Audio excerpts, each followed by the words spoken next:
자, 여기서 이제 할 것이 정규 분포에서 끝까지 보는 것인데요. 시험에 나올 포인트는 무엇이냐면은 두 가지입니다. 시험에 나올 포인트는 이제 지난번에 했던 이항분포가 정규 분포로 근사한다는 것을 먼저 이해를 하고, 정규구가 뭔 줄 알아야 되겠죠. 이거 하려면은. 그 다음에 이제 표본을 추출해서 평균을 구하해 보면 표본 평균이 또 정규 분포에 근사를 하게 됩니다. 이게 다 이런 성질을 갖고, 그리고 이제 정규 분포에 근사한다는 점을 통해서 이제 여러 가지 확률이나 기대값 등등을 계산을 하는데, 이거 계산을 할 때 어떻게 해서 계산을 하냐면 표준화를 해서 계산을 하게 되는 겁니다. 그래서 이제 시험에 나오는 건 이렇게 두 가지 형태가 있다고 보시면 되겠고, 이제 요 전반적인 것에 대해서 이해를 하고 문제를 푸는 것이 우리가 해야 될 일이죠. 그래서 여기에 필요한 개념 설명을 하는데, 이런 개념 설명을 할 때 여러분이 그 뭐 받아 적거나 하기가 너무 힘드니까 오늘은 이렇게 해볼게요. 교과서 텍스트가 우리 교재에 있잖아요. 교과서 텍스트를 짚어가면서 여기에다 여러분 표시해야 될 것이 무엇이냐, 그런 방식으로 해서 나중에 복습할 때 좀 효과적으로 할 수 있게끔 그렇게 개념 정리를 해볼까 합니다. 그 80쪽 중반에 보시면은 정규분포가 나오죠. 정규분포. 여기서 여러분이 이해를 해야 될 건 뭐냐면은 요겁니다. 요 그림, 여기서 이제 그림들입니다. 요 그림하고 여기 밑에 있는 그림들하고 요걸 이해하시면 돼요. 자, 근데 이제 구체적으로 이 그림들을 어떻게 이해하면 되느냐? 이제 우리 여러 번 수업 시간에 얘기를 했듯이 분포 또는 확률 분포라는 것이 첫째 후보들, 둘째 가능성이라고 얘기를 했죠. 이건 이제 여러분 지겹도록 얘기를 했습니다. 첫째 후보들, 둘째 가능성. 근데 정규 분포라고 한다면은 후보들이 어떤 것이냐? 실수 전체입니다. 뭔가 이게 좀 부담이 확 되는 것이죠. 주사위를 던졌을 때 눈의 수 딸랑 1, 2, 3, 4, 5, 6, 6가지인데 이거는 실수 전체, 이제 무수히 많은 겁니다. 무수히 많을 뿐만 아니라 연속적으로 무수히 많은 것이죠. 그래서 후보들이 확률 변수가 취할 수 있는 값이 실수 전체라는 거예요. 실수 전체. 그리고 이제 가능성은 어떻게 되냐? 가능성은 그러면 어떻게 이해를 하시면 되냐면 좌우 대칭인 종 모양이다. 여기 이제 그래프에서 나타나는 것처럼 좌우 대칭인 종 모양이다. 이렇게 이해를 하시면은 문제 푸는데 충분하겠습니다. 사실은 이제 이 가능성이라는 것이 이렇게 함수로 나오거든요. 여러분 여기 그래프 위에도 함수식이 있고, 그다음에 요 바로 위에 왼쪽에도 함수식이 있는데, 이제 이 식을 외울 필요는 없는 것이고, 이 식을 보고 뭘 아시면 되냐면은 이 m하고 평균 m하고 표준 편차 시그마가 들어있죠. 요 식에, 함수식에. 그래서 평균 m하고 표준 편차 또는 분산 시그마 제곱값이 주어지게 되면은 이런 이 함수식이 결정이 되겠구나. 확률 분포를 나타내는 함수식이 결정되겠구나. 그렇게 이해만 하시면 됩니다. 이해만 하시면 되고. 근데 이제 우리가 문제 푸는 데는 좌우 대칭인 종 모양이라는 것으로 충분하겠고, 그래서 후보들과 가능성이 이러한 확률 변수를 정규 분포를 따르는 확률 변수다라고 얘기를 해서 이렇게 표기를 합니다. x는 확률 변수 x가 어떤 분포를 따른다 하고, 정규 분포니까 여러분 노멀 알죠? 노멀? 노멀한 분포, 이 정규 분포입니다. 정규를 따른다 해서 이렇게 표기를 하는 겁니다. 그 이항 분포를 따를 때 b라고 하는 것처럼 정규를 따를 때 n이라고 표시를 하는 거고, 그 다음 이제 어떤 정규 분포냐라고 했을 때 방금 얘기했지만 m 값이 얼마냐, 분산이 얼마냐, 혹은 표준 편차가 얼마냐, 이것에 의해서 결정되는 거니까 이 어떤 정규 분포냐를 결정하는 요인이 이 평균과 분산이기 때문에 이 두 개를 표기함으로써 이 분포가 확정되는 것이죠. m값과 시그마 제곱이 결정되면 이제 이 함수식이 딱 결정이 되는 겁니다. 확정이 되는 거예요. 그래서 이제 그 어떤 정규 분포인지가 나오게 되는 것이고, 그러면 여러분, 자, 이런 분포를 나타내고 있을 때 좌우 대칭이라고 그랬으니까, 여기 이미 써졌네요. 좌우 대칭이라고 그랬으니까 평균이 어디 있겠어요? 이 대칭 축에 있겠죠. 이게 평균이 되겠죠. 여기 이제 평균 쪽으로 이런 값을 취할 것이고, 그래서 평균이 변하게 되면, 평균이 이렇게 쭉 왔다 갔다 변하게 되면은 이 곡선이 좌로 갔다 우로 갔다, 이게 평균만큼 변하게 되는 것이고, 평균만 변한다면은 시그마 제곱은 흩어진 정도는 바뀌지가 않겠죠. 그래서 평균 주변에 몰려있는 정도는 상태가 비슷합니다. 사실 이제 평행이동하는 것이겠죠. 평균이 바뀐다면은. 그 다음에 평균은 그대로 있는 가운데 흩어진 정도가 달라진다. 그러면 여러분 이거 봐보세요. 이렇게 평균 주위에 몰려 있네요. 이거는 흩어진 정도가 상대적으로 크겠어요, 작겠어요? 평균 주위에 몰려 있으니까 흩어진 정도가 작겠죠. 그러니까 표준 편차나 분산이 작은 케이스입니다. 그 다음에 이렇게 평균에서 멀리 떨어져서 이렇게 흩어져 있다, 납작하다, 이런 거면 상대적으로 흩어진 정도가 크다는 얘기니까 평균과 분산이 크다는 얘기입니다. 이해하겠죠? 그래서 이 평균과 분산에 의해서 어떤 정규분포냐, 이게 이제 달라지게 되는 겁니다. 이게 정규분포예요.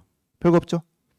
자, 그래서 어떤 확률 변수가 정규분포를 따르게 되면은 이렇게 좌우 대칭인 종 모양으로 분포가 나타나게 되는 것이고, 여기 이제 가운데 평균이 있고, 그리고 여기서 평균으로부터 시그마까지 떨어진 요 구간에 들어갈 확률이, 그러니까 n 플러스 시그마겠죠? n부터 n 플러스 시그마까지 여기 들어갈 확률이 대략 한 34%가 조금 넘는 수치로 이게 나오게 되는 거예요.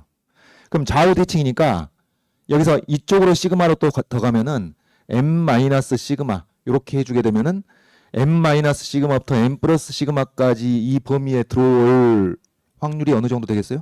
그 2배겠죠. 한 68%가 조금 넘는 이 확률로 이 안에 들어올 가능성이 생기게 된다, 그런 얘기입니다. 또는 여기서 이제 시그마만큼 더 가면은 이제 n 플러스 2 시그마가 오겠죠. 그래서 평균으로부터 2 시그마까지 요 범위에 들어갈 확률이 대략 한 48% 정도로 나오게 되는 겁니다. 그러면 또 이 대칭 쪽으로 양쪽까지 하면 대략 96%가 넘는, 96% 가까운 이런 이제 확률이 나오게 되는 거예요. 이게 이제 정규분포의 특징입니다. 그럼 이제 보셨다시피 평균이 얼마냐, 시그마가 얼마냐에 따라서 이게 그래프의 양상, 뭐 뾰족하냐, 납작하냐, 이 왼쪽으로 가냐, 오른쪽으로 가냐, 이게가 달라지기 때문에 여기서 우리가 이걸 쉽게 다루고 계산을 하기 위해서 표준화할 필요성이 생기게 되는 거예요. 표준화할 필요성. 그러니까 m값과 시그마 값에 따라서 정규분포가 비슷하게 생기긴 했는데 다 제각각이란 말이에요.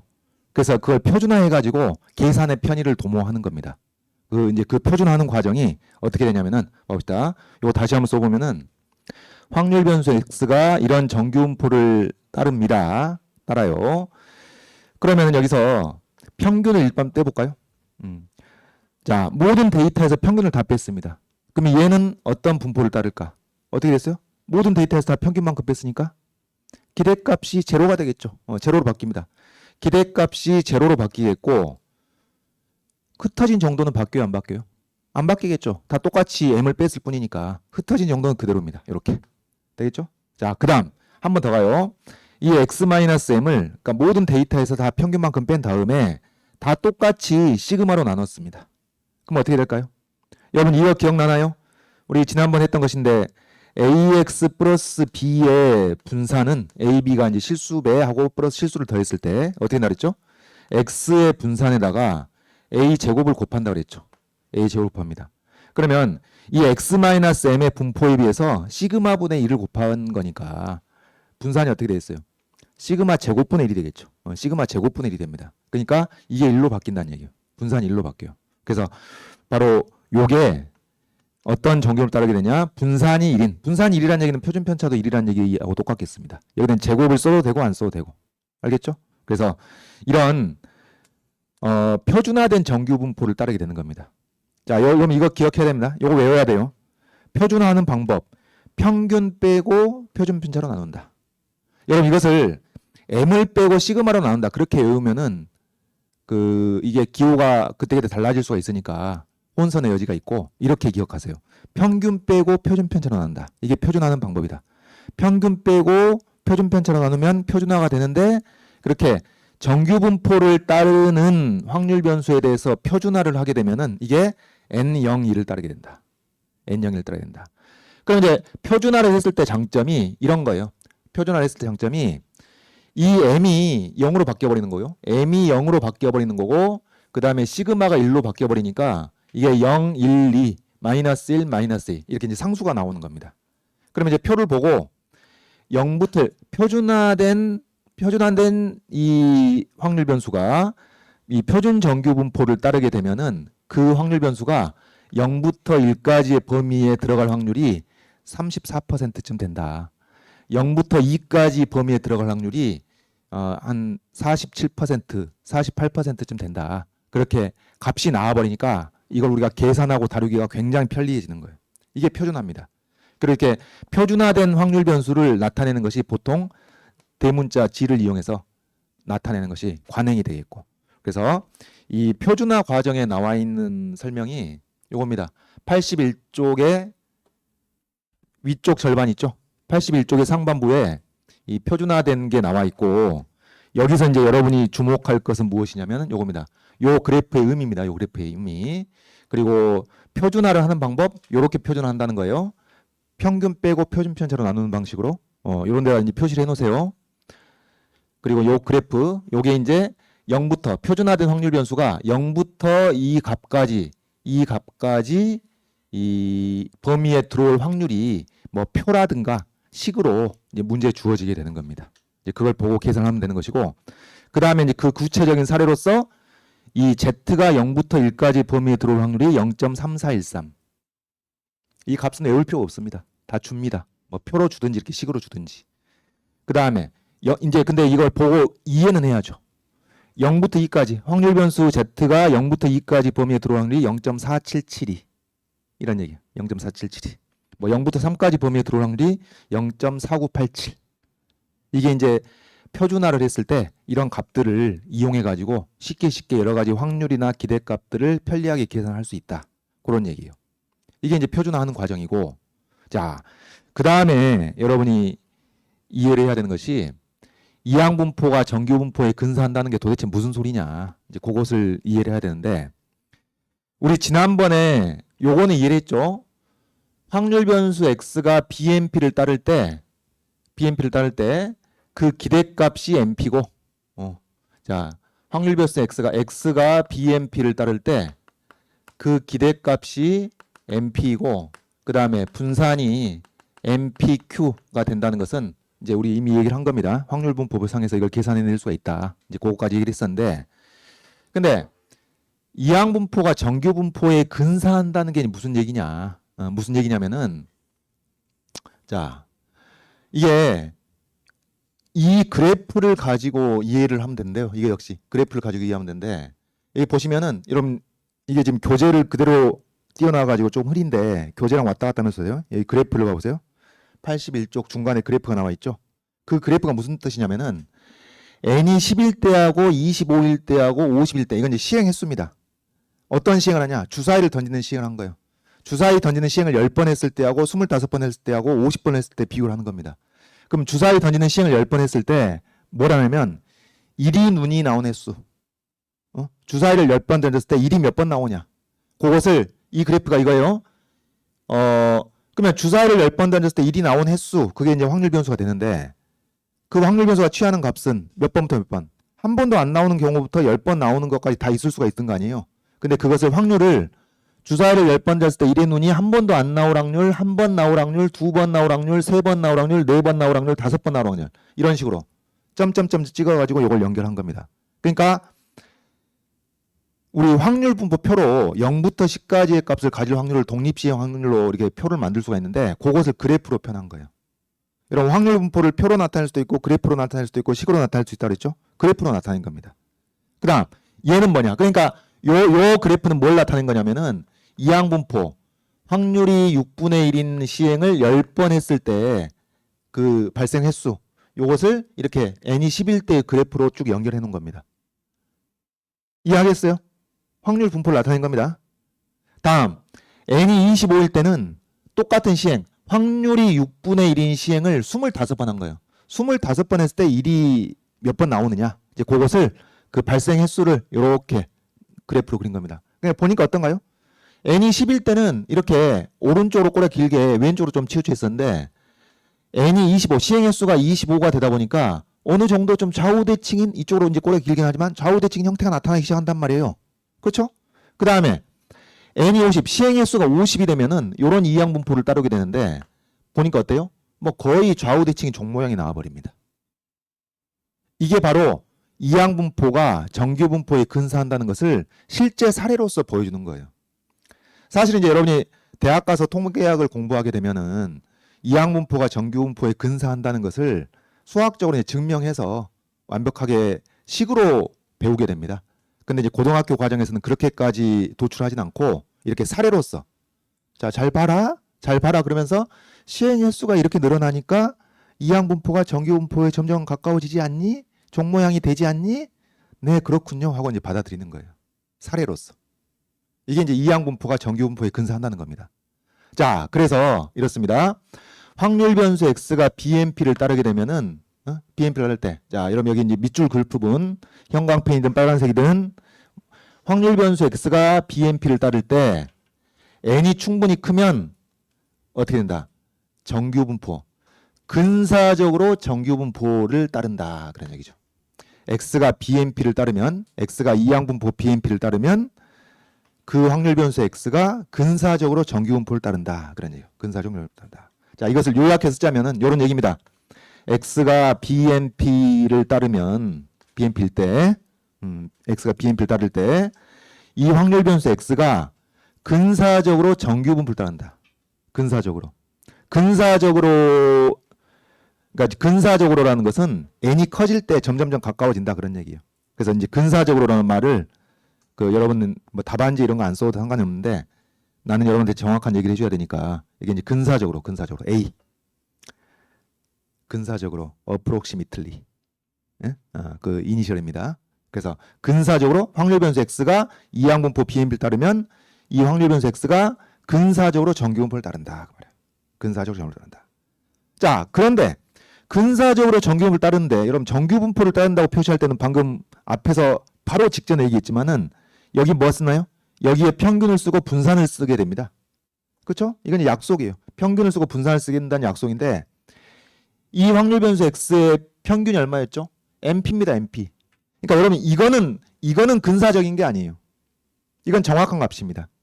근데 분포가 정규분포에 근사한다는 거지. 분포가. 그러면 어떤 정규분포냐 했을 때 이 평균과 분산을 그대로 가져오는 겁니다. 그래서 이 평균 자리에 MP가 오게 되는 것이고 분산 자리에 MPQ가 오게 되는 것이고 물론 표준 편차는 루트 MPQ가 되는 것이죠. 되겠죠? 그러니까 여러분 이렇게 생각하시면 돼요. 요걸 외우려고 하지 마세요. 요걸 외우려고 하지 마시고 X가 BMP를 따르게 되면은 평균과 분산이 이렇다. MP와 MPQ가 나온다. 이거는 외워야지. 이건 외우시고 여기서 기억할 것은 확률 변수 X가 BMP를 따를 때 이게 근사적으로 정규분포를 따른다. 거기까지만 생각하시면 돼요. 그러면 M하고 시그마 제곱은 앞에서 했던 게 그대로 들어오는 겁니다. 그냥 들어오는 거예요. 이걸 따로 외우지 마시라고. 이해하겠죠? 자, 그다음 이것을 그러면 이제 계산할 때 이제 우리가 문제를 풀면서 계산할 때 어떻게 이걸 표준화해서 이 표준 정규 분포표라든가 그런 걸 활용하게 되느냐? 자, 표준화하는 과정 뭐라 그랬죠? 표준화하는 과정 이렇게만 외우자고요. 평균 빼고 표준 편차로 나눈다. 되죠? 평균 빼고 표준 편차로 나누니까 이렇게 하는 거예요. 확률 변수 x에서 평균을 뺍니다. MP를 빼요. 그 다음에 표준 편차로 나눠요. 루트 MPQ 이렇게 표준 편차로 나눠요. 그러면 이게 역시 근사적으로 오겠죠. 이게 근사적이니까 이것도 근사적으로 표준 정규 분포를 따르게 된다. 그러면 이제 표준 정규 분포 표에 나와 있는 여러 가지 확률 값들이라든가 식으로 준 확률 값들을 이용해서 각가지 것들을 계산할 수가 있다는 얘기입니다. 이게 전부입니다. 이게 이항분포가 정규분포로 근사한다는 것을 이용해서 우리가 이제 어디까지 논의를 하는지 이 과정까지 이렇게 쭉 가야 되는 거예요. 이 과정까지. 되겠죠? 이것이고 자, 그다음 순조롭게 진행되고 있는데 나만 순조로운 건가? 여러분은 지금 마음이 불편한가요? 기분이 안 좋은가? 그래 기분이 안 좋죠. 아니 어제 시험 때문에 기분이 안 좋은 게 아니고 지금 이제 평소에 안 하고 갑자기 생소하니까 기분이 안 좋아요. 그래서 그걸 당연한 것으로 받아들여요. 그리고 나만 그런 게 아니라는 것을 명심하시고 그리고 이제 여러분은 그 자연계학과들의 시험을 볼 거니까 거의 다 대부분이 확통에 대해서 1년 동안 신경을 안 썼던 수험생들이 본다고 생각하시고 거기서 점수를 조금이라도 더 챙기면 된다. 그리고 기본적인 것들 내면은 해결해 줘야 되겠다. 그렇게 생각하시면 돼요. 너무 많이 부담 갖지 마시고.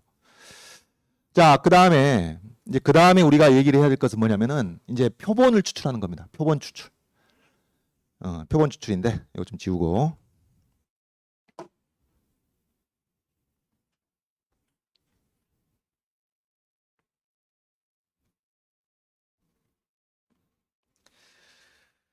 여러분 이제 표본을 추출하게 되면은 뭐냐면은 표본을 추출한 이유가 뭐예요? 모집단의 성질을 파악하기 위해서죠. 예를 들어서 우리나라 5천만 인구가 있습니다. 이걸 전체로 봤을 때 이제 이 5천만 인구 전체적인 어떤 특성을 파악하기 위해서 그게 뭐 이제 어떤 신장일 수도 있고 체중일 수도 있고 뭐 소득일 수도 있고 연령일 수도 있고 이제 여러 가지 특성에 대해서 분석을 하고 싶어요. 모집단의 성질을 알고 싶어. 근데 이제 그것을 전수조사하기는 너무 시간과 비용이 많이 드니까 뭐 5천만 명 중에서 한 1,000명 정도 보통 여론조사할 때 한 1,000명을 합니다.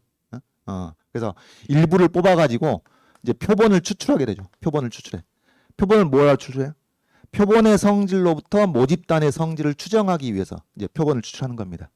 이게 통계예요. 모집단의 성질을 파악하기 위해서 표본을 추출해서 그 조사 결과를 이용해서 모집단의 성질을 추정하는 것. 이게 통계인데, 근데 이제 이게 확률이랑 결합되는 것은 표본을 추출하는 것도 확률적인 일입니다. 누가 뽑힐지 모르잖아요. 그 다음에 표본의 성질을 분석해가지고 그걸로부터 모집단의 성질을 추정하는 것도 확률적인 일이에요. 100% 일치하진 않거든. 그러니까 확률 몇 퍼센트의 확률로 이럴 것이다 라고 추정을 하는 것이죠. 그래서 이제 확률이랑 통계랑 결합이 되는 거예요. 그래서 이제 여러분이 확통 얘기를 하는데 여기서 82쪽 중반에 나와 있는 이 표본을 추출해서 분석하는 것에 대해서 여러분 뭘 알면 되냐면은 요겁니다. 요거 아시면 됩니다. 크기가 n인 표본이 이렇게 등장을 합니다. 라지 x1부터 라지 xn까지. 그러니까 여러분 이게 표본 하나하나예요. 5천만 인구 중에서 한 명을 뽑잖아요. x1입니다. 또 한 명을 뽑잖아요. x2입니다. 이거 하나하나가 표본 한 개가 되는 거예요. 그래가지고 n개의 표본을 추출하는 겁니다. 그러니까 여러분 표본의 크기가 n개라고 했을 때 n개인 표본을 추출한다고 했을 때 그게 한 세트예요.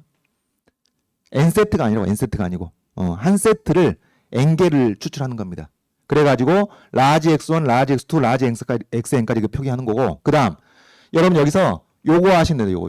요게 표본 평균입니다. 딴 거 필요 없습니다. 여기 S 써져 있는 것은 거기 몰라도 되고요. 표본 평균 이게 표본 평균입니다. 표본 평균은 n개의 표본을 싹 더해가지고 n으로 나눠가지고 x파 이 파라는 기호는 알겠죠? 여러분 이미 중학교 때부터 뭐 평균 속도를 v바로 많이 표기했잖아요. 그래서 이제 평균을 나타낼 때 쓰는 바를 쓰고 그 다음 이 n개의 표본의 평균이니까 싹 더해서 n으로 나누는데 뭐 자연스럽죠.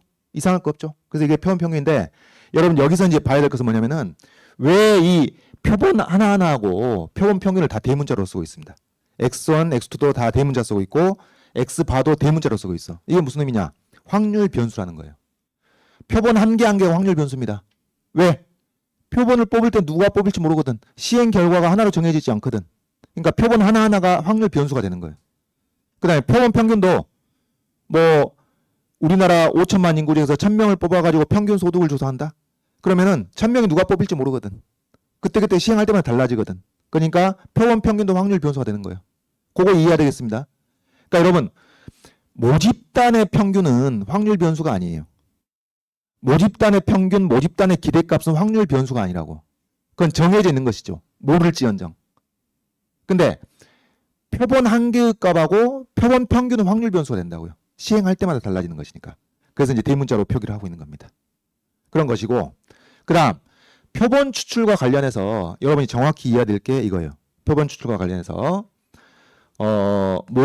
모집단의 분포하고 보통 이제 모집단을 X로 표기하는데 모집단의 분포하고 표본 한 개, 자 표본 한 개는 이제 X1이든 X2든 이제 XI로 일반화해 봅시다. 표본 한 개, XI의 분포하고 그 다음에 표본 평균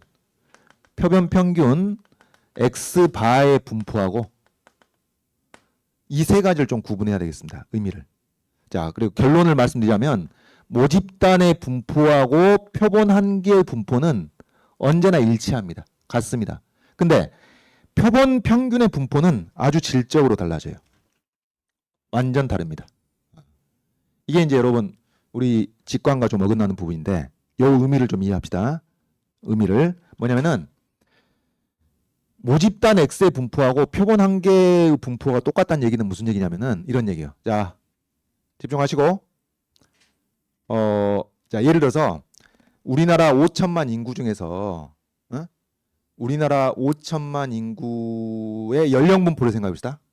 생각하실게. 연령 분포. 그러니까 연령 분포 어떻게 됐어요?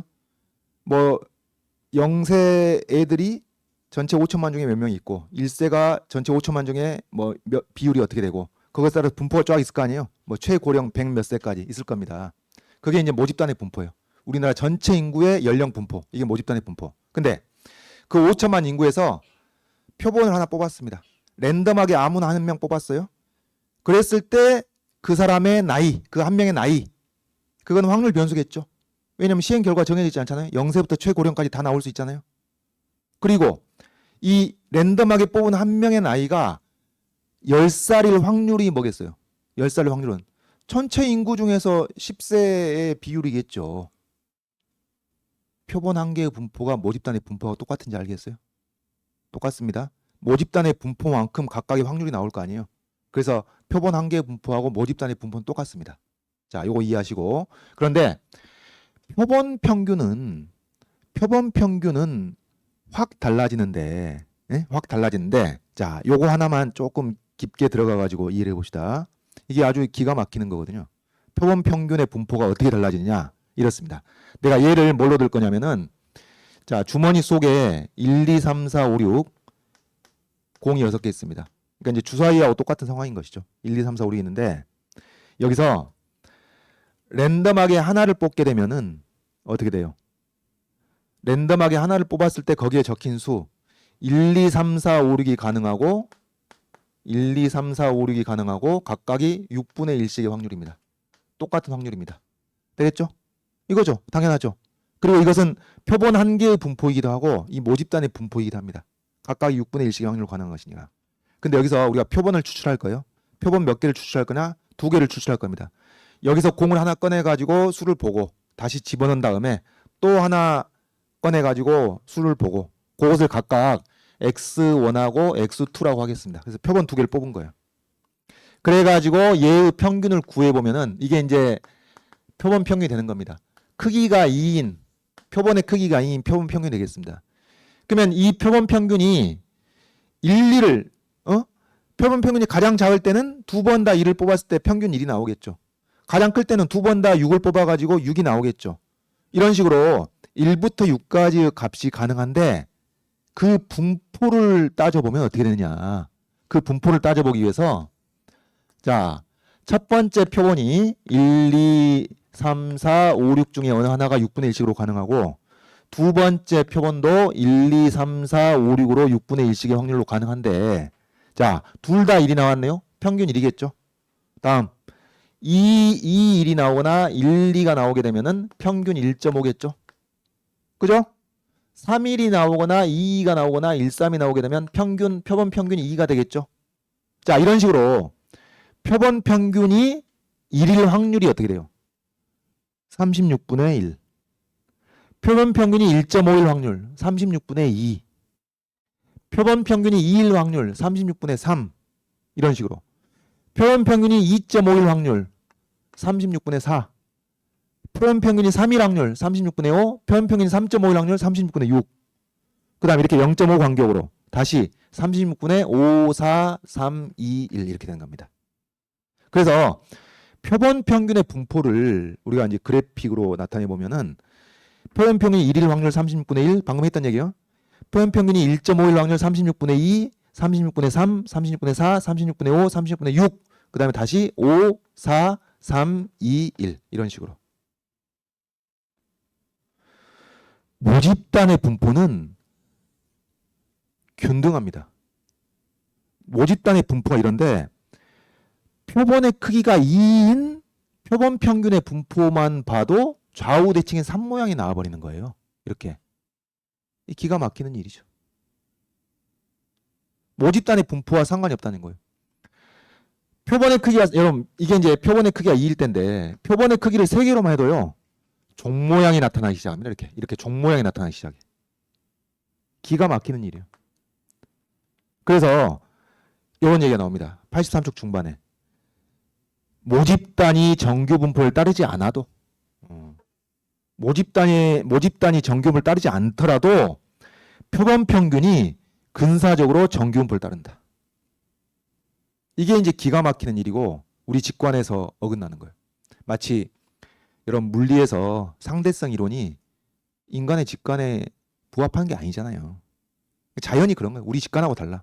자연이 그렇게 생긴 거지. 이건 마찬가지입니다. 우리 직관하고 다른 거예요. 모집단의 분포가 어떻게 생긴?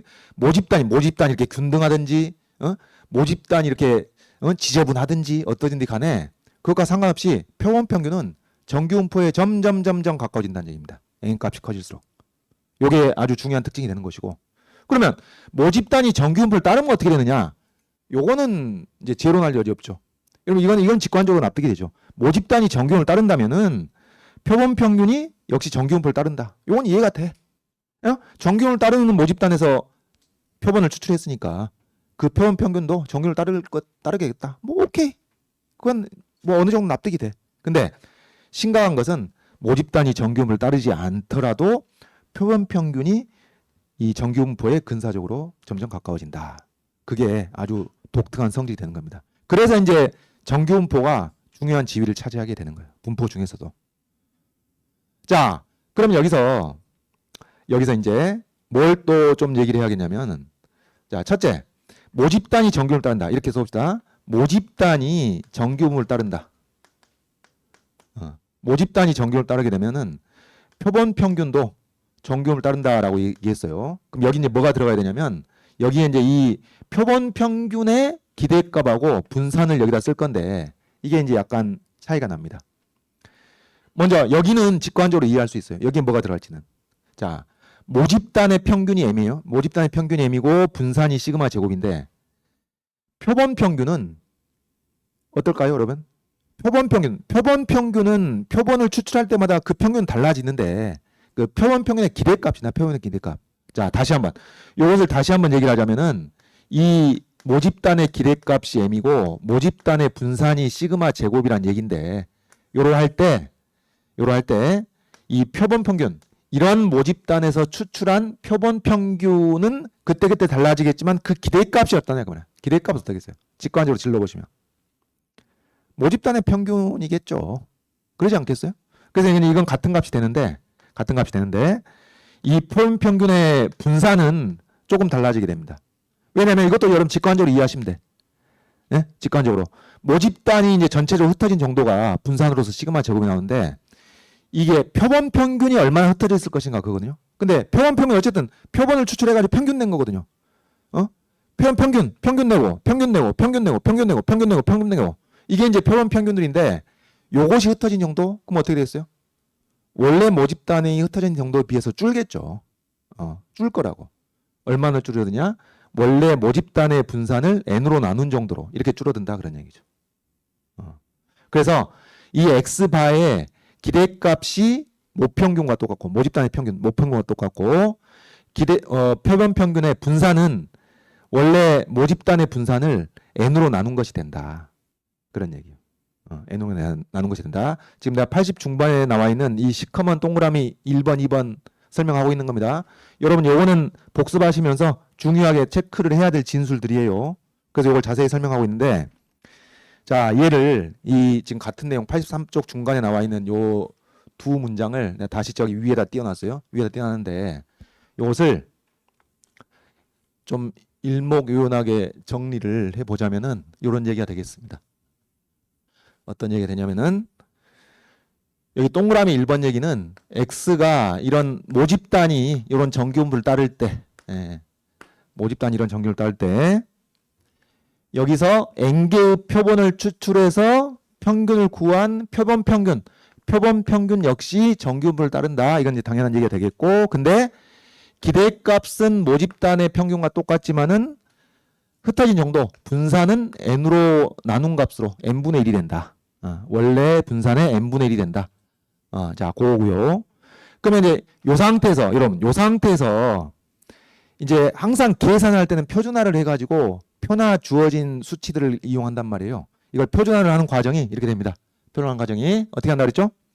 평균 빼고 표준편차로 나눠요. 평균 빼고 표준편차로 나눕니다. 그래서 이게 표준 정규분포를 따르게 되는 것이니까 여러 가지 수치들을 표에 주어진 것들을 활용할 수 있게 되는 것이고, 다음 이거는 x반은 그러면 이제 표준화가 어떻게 되느냐? 어떻게 하냐 그랬죠? 평균 빼고 표준 편차가 루트 n분의 시그마가 되는 거예요. 표준 편차가 루트 n분의 시그마가 돼가지고 얘가 표준 정규분포를 따르게 되는 겁니다. 그러니까 여러분 여기서 무조건 n 빼고 시그마로 나온다 그렇게 외우면 안 된다고. 어떻게 외워야 돼요? 평균 빼고 표준 편차로 나온다 그렇게 외워야 되는 겁니다. 표준화하는 과정이 이렇게 된다라는 겁니다. 그 다음 동그라미 2번의 진술은 뭐였죠? 동그라미 2번의 진술은 확률 변수 x가 모집단이 어떤 분포를 따르는지 몰라요. 정규분포를 따르지 않더라도 모집단이 어떤 분포든지 간에 그 평균이 m이고 분산이 시그마 제곱이라면은 모집단이 평균이 m이고 분산이 시그마 제곱인 건 아는데 어떤 분포를 따르는지 몰라요. 이럴 때 그때조차도 표본 평균은 정규 분포에 근사한다. 그리고 어떤 정규 분포냐? 기대값은 모평균, 분산은 원래의 분산을 n으로 나눈 이런 정규 분포에 근사한다는 겁니다. 그럼 여기서는 모집단의 분포를 알 수 없으니까 혹은 정규를 따르지 않기 때문에 표준화라는 게 아무 의미가 없습니다. 표준화라는 게 여기서는 아무 의미가 없는 것이고, 근데 표본 평균은 또 정규 분포에 근사하기 때문에 이러면 여기서 이제 표준화해 가지고 여러 가지 것들을 계산할 수 있는 것이죠. 이거 표준화는 방식은 똑같습니다. 위에 거와 똑같아요. 평균 빼고 표준 편차 루트 n분의 시그마로 나누는 겁니다. 얘가 표준 정규 분포를 따르게 된다라는 거예요. 되겠죠? 자, 여러분 이제 마지막 하나 남았습니다. 이렇게 표본을 했을 때 x바가 정규분포를 따르거나 정규분포에 근사를 하기 때문에 이런 방식으로 평균 빼고 표준 편차로 나눠가지고 표준화를 시도를 하게 되는 거니까 이걸 토대로 해서 모평균을 추정할 수가 있는 거예요. 모평균을 추정할 수 있어. 자, 그 내용이 여러분 교재에 어디 실려 있냐면은 여기 83쪽 하단에 이 모평균을 추정하는 내용이 나와 있는데, 자, 모평균 추정하는 내용이 무엇이냐면은 이런 얘기예요. 자, 먼저 내가 좀 설명을 하면은 이런 얘기예요. 이렇게 x바에서 그 평균을 빼고 그 표준 편차로 나눠가지고 표준화를 시켰을 때 이게 표준 정규 분포를 따르기 때문에 보세요. 표준을 따르기 때문에 이 x바 마이너스 m 나누기 루트 n분의 시그마가 자, 여러분이 칠판이 부족하니까 이쪽을 좀 지우고 이렇게 얘기를 해볼게요. 자, 표준 정규 분포를 따르는 확률 변수 g가 0부터 1까지 범위에 들어올 확률이 아까 얼마였죠? 여러분 외울 필요는 없지만 0.3413 된단 말이에요. 0.3413. 그럼 얘가 마이너스 1부터 플러스 1까지 범위에 들어올 확률이 뭐가 되냐면은 0.6826쯤 된다고. 되겠죠? 그러니까 0.3413이라고 주어진 수치를 이용해서 이걸 여러분이 쓸 수 있단 말이에요. 이걸 쓸 수 있고요. 그 다음에 몇 개 더 써보겠습니다. 이게 마이너스 2부터 플러스 2까지의 값을 가질 확률은 0부터 2까지의 값을 가질 확률의 2배겠죠? 그게 얼마였어요? 혹시 여기 이 페이지에 안 나왔나? 0.477입니다. 지금 여기저기 페이지 있을 텐데 0.477이 0.477이 해가지고 그거에 2배가 되는 거니까 0.9544가 됩니다. 0.9544. 그 다음에 하나만 더 써보겠는데 이게 마이너스 2.5부터 플러스 2.5까지의 값을 가질 확률이 986 얼마인데? 0.98 얼마인데? 예, 이렇게 되는데 이걸 이용해 가지고 뭘 쓰게 되냐면은 자, 봐보세요. 그러면 이제 딱 거의 0.95에 가까운 값이 나오려면은 이게 마이너스 1.96부터 플러스 1.96까지 범위에 들어올 확률이 이게 0.95, 95%가 돼요. 그 다음에 또 이게 거의 99%에 정말 가까운 값이 되려면은 마이너스 2.58부터 플러스 2.58까지 이 범위에 이 표준정규를 따르는 확률 변수가 들어올 확률이 거의 99%, 거의 정확한 99%가 되는 겁니다. 여러분 이제 물론 이 수치를 외울 필요는 없어요. 문제에서는 다 주어지기 때문에. 근데 내가 그래서 이걸 두 개를 가지고 95%가 되는 거하고 99%가 되는 거 가지고 이것과의 관련성을 얘기를 해보려고 하는데, 자, 이것부터 봅시다. 여기 이제 95%니까 이 Z 자리에 얘가 들어갈 수 있는 거예요. 왜? 얘가 표준정규모를 따르니까. 그럼 이제 요 식을 x 바 마이너스 m 나누기 루트 m분의 시그마가 들어가가지고 이것이 마이너스 1.96부터 플러스 1.96까지 범위에 들어올 확률이 95%가 된다. 그런 얘기입니다. 95%. 그러면 이것을 어디다 써먹냐? 어디다 써먹냐면은 모집단의 평균을 계산하기 위해서 거기서 표본을 추출해가지고 그 표본의 평균을 계산할 거 아니에요? 그 표본 평균을 가지고 모집단의 평균이 이럴 것이다 하고 이제 거꾸로 추정을 하는 거예요. 거꾸로 추정을 해.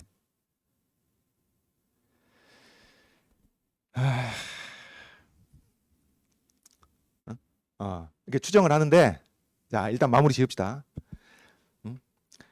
요것을 여러분 m에 대한 식으로 정리를 해보면은 이거 m-x 바로 바꿔도 똑같겠죠? 마이너스 1.96부터 플러스 1.96까지가 될 거니까 그걸 가지고 m으로 정리해보면 이런 식이 나옵니다. m으로 정리해보면은 여기 뭐가 나오냐면은 x 바 플러스 1.96 루트 m분의 시그마가 나오고 그 다음에 x 바 마이너스 1.96 루트 m분의 시그마가 나오는 거예요.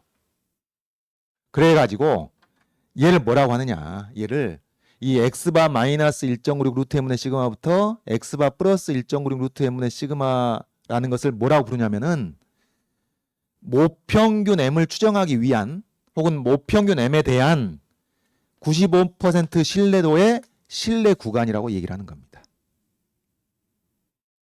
그래서 문제에 이런 표현이 나오면은 이걸 알아먹어야 돼요. 무슨 말인지. 자, 이게 여러분 이 교과서 텍스트에 여기 나와 있죠. 자, 어디 부분에 나와 있냐면은 이게 이제 83쪽의 하단부에 요게 쫙 나와 있는 것인데 요것을 이렇게 얘기합니다. 자, 봐보세요. 모평균 m에 대한 신뢰도 95%에 여기 형광펜으로 표시하시고 모평균 m에 대한 신뢰도 95%의 신뢰 구간. 신뢰 구간. 요게 뭐냐? 요게 이겁니다. 구간이 이렇게 됩니다. 구간이. 여기선 또 왜 스몰 x바가 나왔느냐? 이것은 실현된 표본 평균이에요. 실현된 표본 평균. 라지 x바로 쓰면은 확률 변수로서 표본 평균을 얘기하는 것이고 스몰 x바로 쓰면은 표본 평균 계산을 한 거예요. 실제로 표본을 추출해 가지고 실행이 됐어 이미. 표본을 뽑아서 그 평균을 직접 계산한 거예요. 그게 이제 이 소문자 x바로 표현하는 겁니다. 거기에다가 마이너스 1.96 루트 m분의 시그마 플러스 1.96 루트 m분의 시그마 하게 되면은 이게 이 모평균 m이 이 구간에 들어갈 가능성이 95%가 되는 거니까 그래서 이걸 가지고 이 모평균 m에 대한 신뢰도 95%의 신뢰 구간이라고 얘기를 하는 것이다. 그런 얘기예요. 자, 일단 여기까지가 오늘 이제 개념적으로 여러분 익힐 부분이고 아직 알쏭달쏭한 부분이 많을 것인데 실제로 출제된 문제를 가지고 구체적으로 확인을 해보도록